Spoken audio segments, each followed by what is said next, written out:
I take this opportunity to call upon our Minister, Dr Bak Barnabas Chol.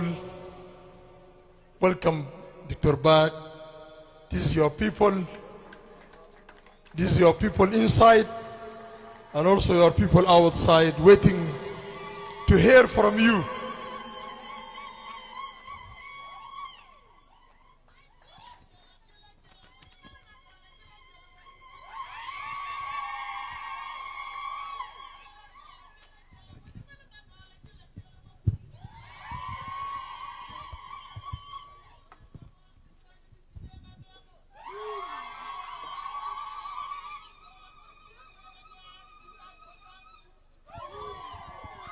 Thank you so much. Please be seated. Please be seated. Thank you.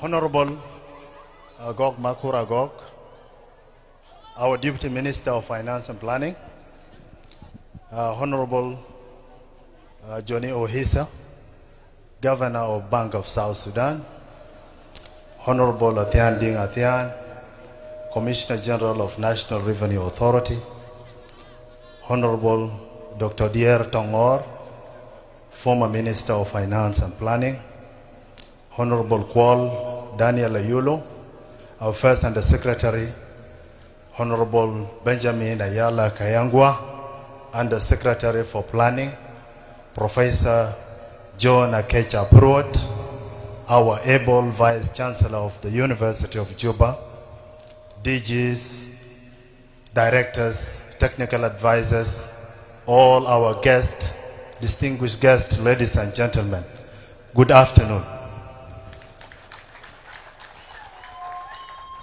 Without doubt, this is one of the most wonderful, colorful, and beautiful reception I have ever seen in this ministry. It gladdened my heart. I feel pleased and humble to have been received in this manner. We know welcoming ceremonies are not for long speeches. They are for dancing, expression of happiness, congratulatory messages, and so on. But I want to say a few words as we wait for other occasions and other functions to interact and brainstorm in regards to our operations and performance within the ministry. I want to give words of thanks and appreciation.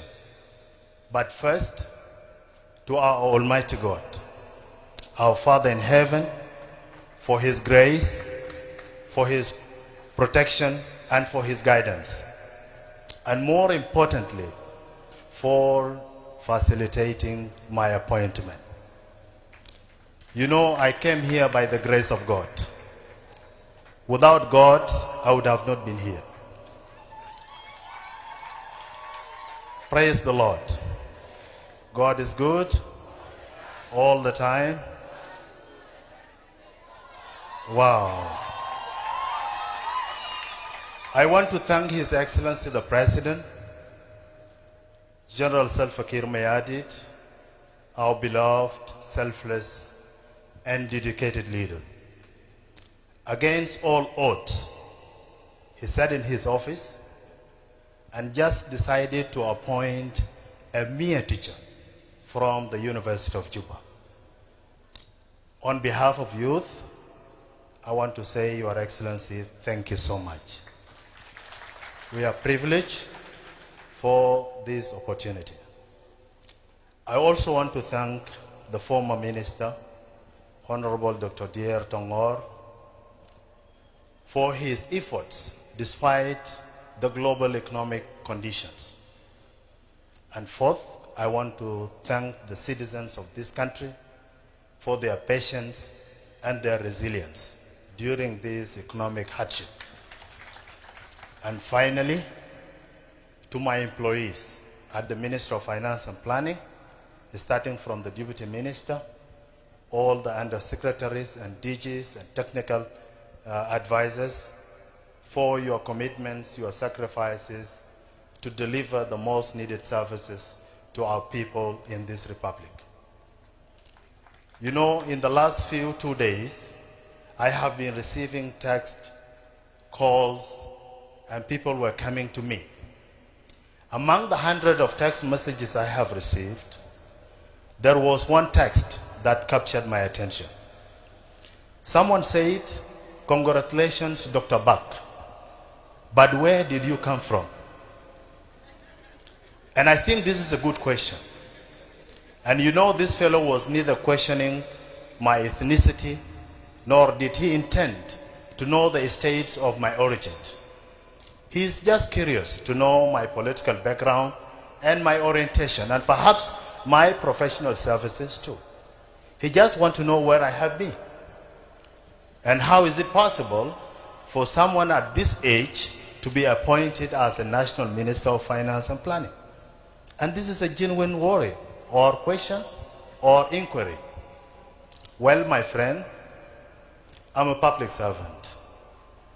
All public servants are not known in the public. I have been working closely with this ministry and the central bank for over 17 years in different capacities. I'm also an assistant professor at the School of Business and Management at the University of Juba. I taught many, including the former First and the Secretaries, Honorable Ochum, Honorable Garang Majak. They were my MBA students, and many others that I have seen in the attendance today. So I'm familiar to those I have interacted with in these two sectors, the financial sector and the educational sector. I'm also an SPLM member. I have been for so long, for over 30 years. I have been a loyal, active member of the SPLM. So I'm neither a stranger to the Minister of Finance, nor do I need an introduction to the politics and the SPLM in this country. Nevertheless, let me say these few remarks just to highlight some important matters that I think deserve more attention than my height, my age, my color of skin, and all these sort of things. What matters the most is that I will serve you, all of you, without discrimination. I will never question your ethnicity, your religion, your beliefs, or anything of that kind. I will treat you equally without exception and offer you just your rights as you deserve, including your salaries, your dues, and every coin that you are entitled to. And not only within the ministry, but across the country. You know, our president, Salva Kiir Mayardit, is so much concerned about your well-being. And he is so much disturbed about the economic conditions you, all of you, continue to face. And he wants to rectify those conditions. And that is why he instructed me and my team to bring about reform and change in this ministry. A total paradigm shift that will continue to facilitate the government to build a solid foundation for economic development and progress. And in this transformational process, there are minor things that we will have to automatically drop or eliminate on the process, like the delay of salaries, nepotism in reassignment or deployment within the ministry, lack of incentives and rewards for hard-working employees, random issuance of checks and cancellation on the process, and the bribery some of you charge against approved financial claims, the 10% or even now 40%. We will have to eliminate all these bad habits and open new doors of opportunities for all. My fellow citizens and employees, regardless of our tribes, our ethnicities, and our regions, we are citizens of this country. And I believe we are not relocating anywhere at any given time, maybe until Jesus comes. So we have a shared obligation to build this country honestly and responsibly, just like our forefathers who sacrificed and dedicated their energies, their talents, and their lives to advance this country is safe and united for us. We have an obligation as a generation. You know, in most cases, people blame government for not building schools, building roads, maintaining security. And it is true that these are core responsibilities of an independent government. But what is your role, if I may ask? What is your role as a good citizen? What is your role as a good follower? You are supposed to produce, you are supposed to pay taxes, and you are supposed to spend even your private salary consciously. Remember, a government can't be strong or realistically generate enough wealth unless its citizens are productive, are honest, and are hardworking. Because it is this individual production that is aggregated to what we call GDP. So I believe this is the right time for economic transformation. I'm here to join hands with you and all the relevant institutions in this country, including the think tanks, universities, independent experts, and donors, to bring about change in the Ministry of Finance and Planning. We will reach out to everybody and shall install suggestion box in my office for complaints and compliments. You know, contractors are tired of our 10% in the ministry. People are tired of budget deficits and overdraft. While many are going hungry, lack of medicines, clean drinking water, rough roads between states, we need change, and it must be now.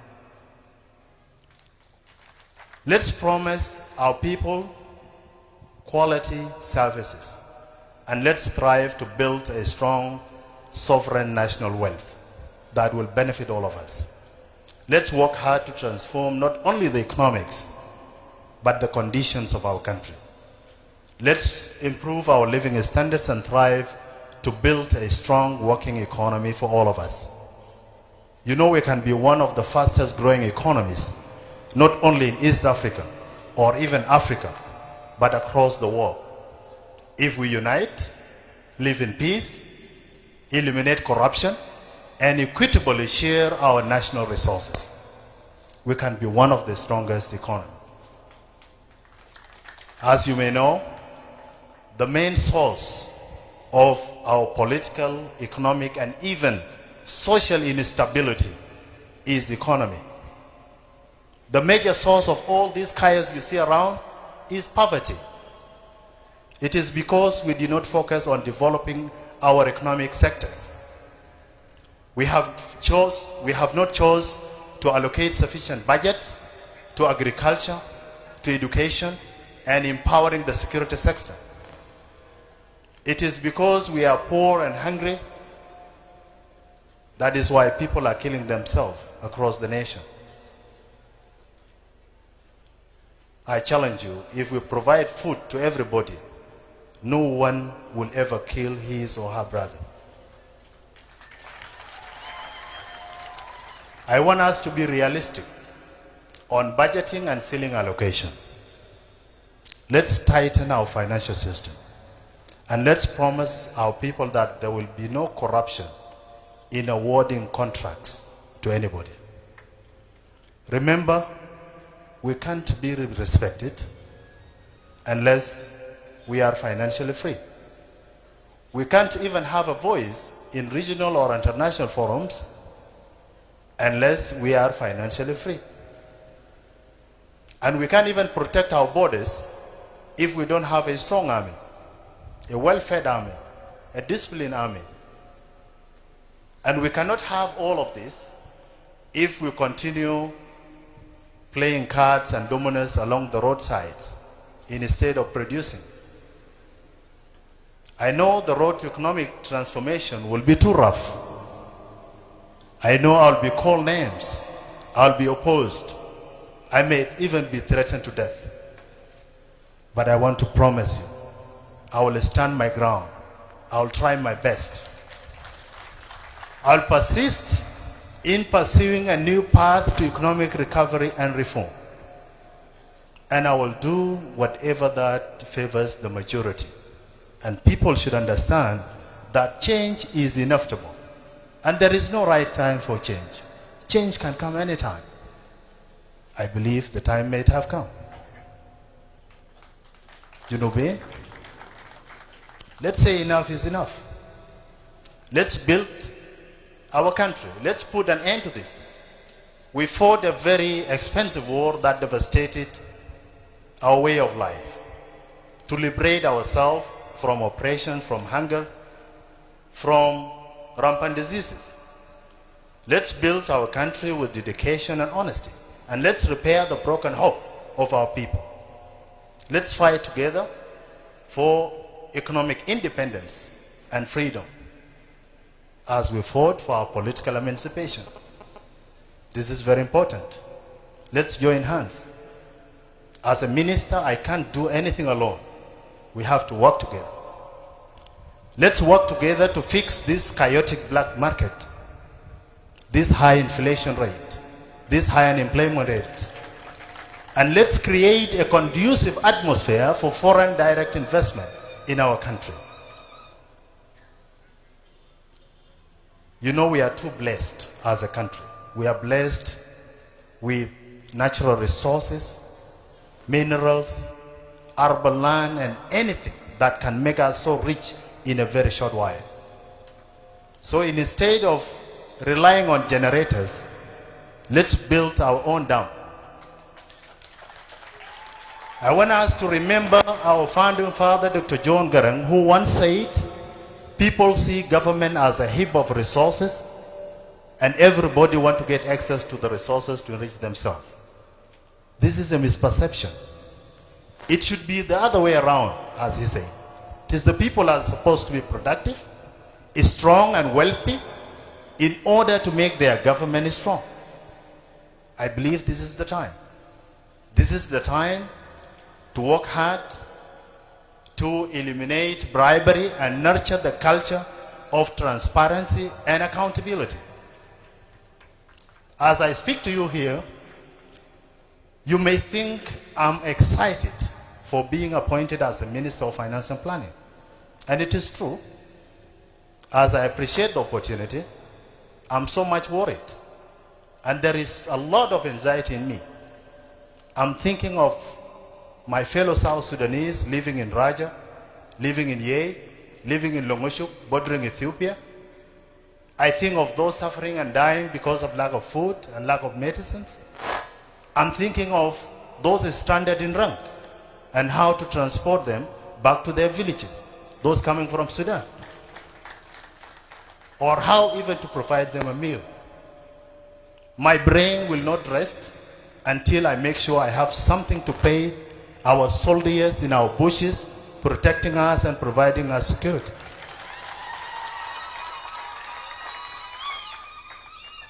I'm so much worried here about citizens in Juba, those who cannot afford transport because of the fuel prices, those coming from Jebel Denka, from Munuki, on foot because of the fuel prices, or even those sleeping hungry because they don't have food because of the dollar prices. I'm so much disturbed about a woman giving birth back in the villages, but they don't have access to hospitals.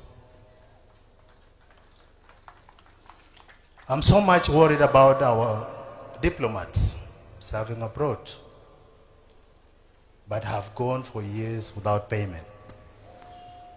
These are my worries.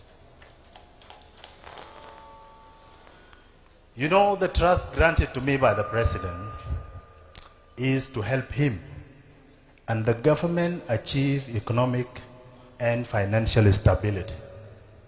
Period. There is nothing beyond that.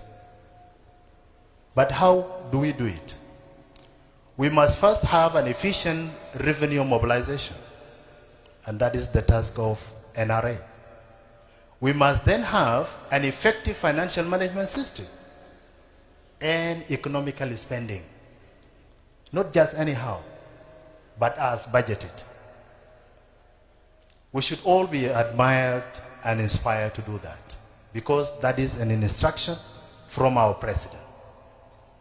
You know, we will diversify our economy and put an end to our total dependency on oil revenues. We are going to embark on the most essential sectors of our economy, like agriculture, infrastructure, and even mining and manufacturing in the long run. You know, that is what I have come to facilitate. That is the mission given to me.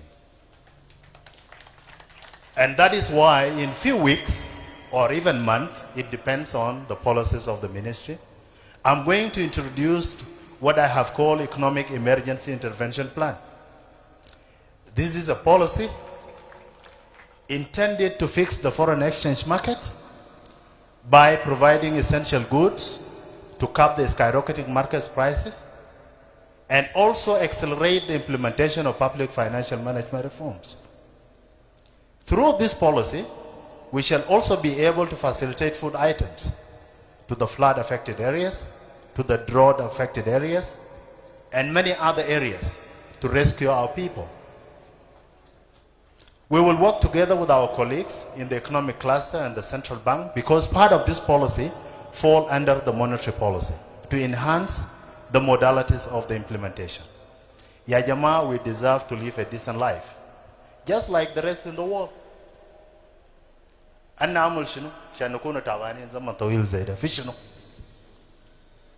This is the time to give opportunity for production. Let's enjoy the fruits of our independence. I believe there is nobody that is denying us that chance.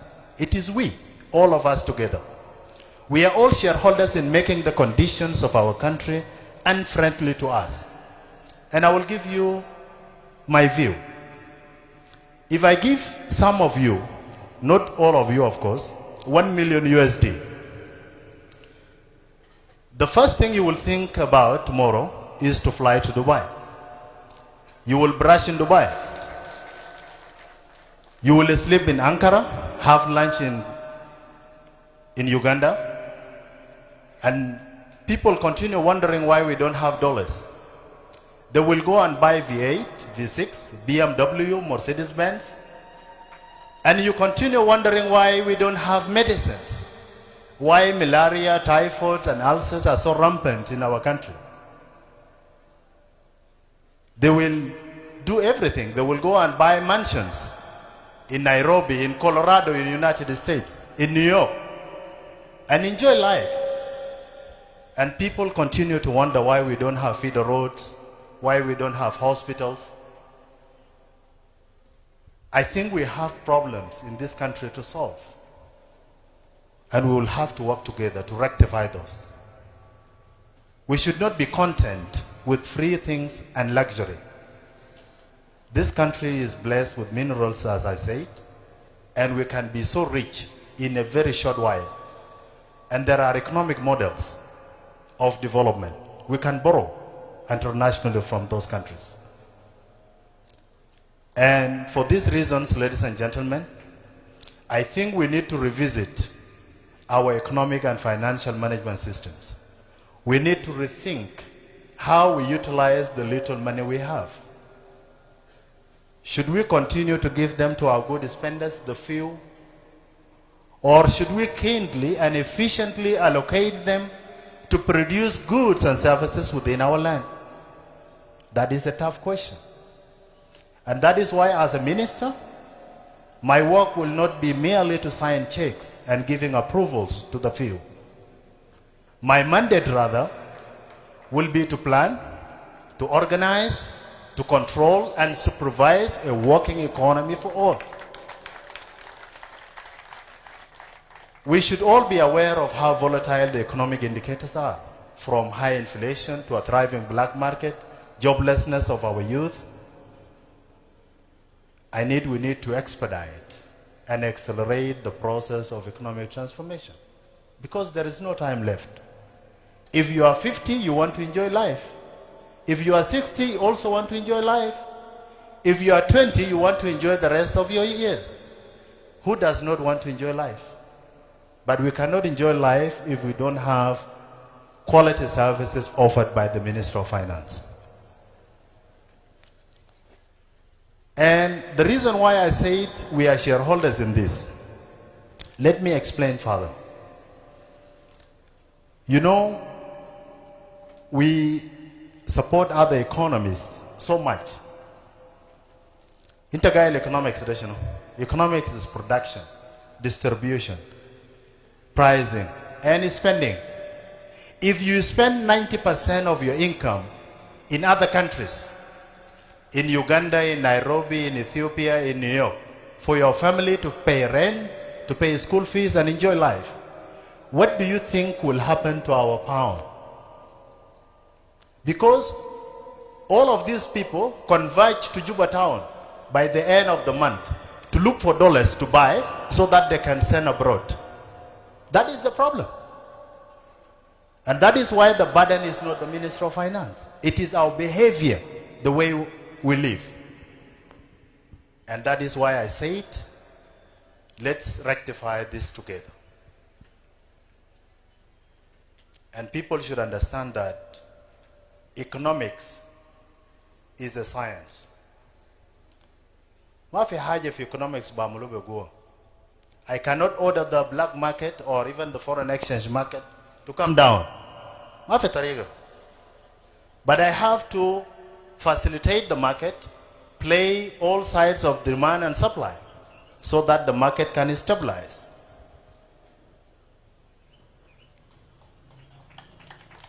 And if the factors of production are land, labor, capital, entrepreneurship, technology, organization, what are we good at as South Sudanese?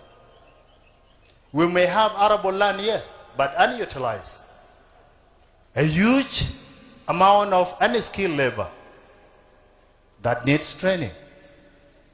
We don't have capital. We have very little proceeds from the oil.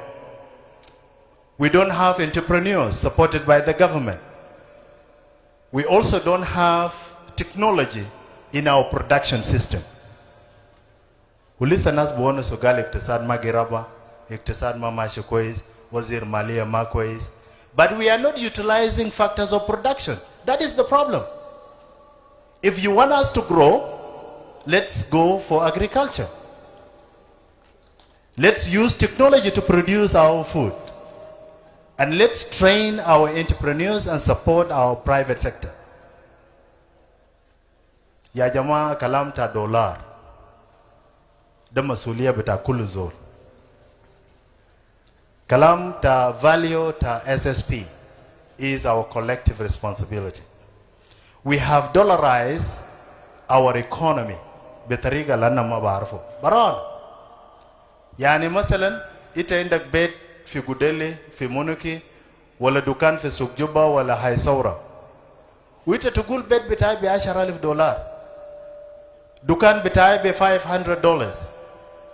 You are forcing the tenant to go and look for dollars so that he can pay you. Now, who is the problem?